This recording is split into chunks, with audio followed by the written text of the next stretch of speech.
अल्हम्दुलिल्लाहि रब्बिल आलमीन वस्सलातु वस्सलामु अला सय्यिदिल अंबियाइ वल मुरसलीन अम्मा बाद फ़अऊज़ु बिल्लाहि मिनश शैतानिर रजीम बिस्मिल्लाहिर रहमानिर रहीम अल्लाहुम्मा सल्लि अला मुहम्मदिन व अला आलि मुहम्मदिन कमा सल्लैता अला इब्राहीम व अला आलि इब्राहीम इन्नका हमीदुम मजीद अल्लाहुम्मा बारिक अला मुहम्मदिन व अला आलि मुहम्मदिन कमा बारकता अला इब्राहीम व अला आलि इब्राहीम इन्नका हमीदुम मजीद।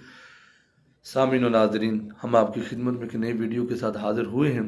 आप सब से पहले गुजारिश है कि हमारे चैनल को सब्सक्राइब ज़रूर किया करें, लाइक कमेंट और शेयर भी किया करें ताकि आपको हमारी तमाम वीडियोस आप तक पहुंचती रहें। सब्सक्राइब के साथ बेल आइकन को भी ज़रूर दबा दें, आल पे आपने टिक कर देना है ताकि हमारी तमाम वीडियो की नोटिफिकेशन आप तक सबसे पहले पहुंचते रहेंगे। आज जो वीडियो है बहुत हम प्यारी वीडियो के साथ हाज़िर हुए हैं।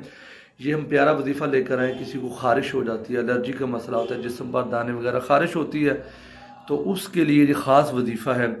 तो ये बहुत ही प्यारा वजीफ़ा है। कुरान पाक की सूरतुल मोमिनून उसकी आयत मुबारक का ये वजीफ़ा है। वजीफ़ा ये है फ़कसौनल इज़ाम लहमा सुम्मा अंशअनाहु खल्क़न आखर फ़तबारकल्लाहु अहसनुल खालिकीन।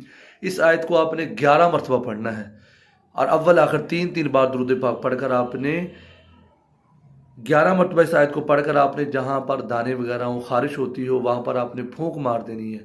इंशाअल्लाह इस कलाम की बरकत से वो जो एलर्जी है, ख़ारिश है, वो दूर हो जाएगी।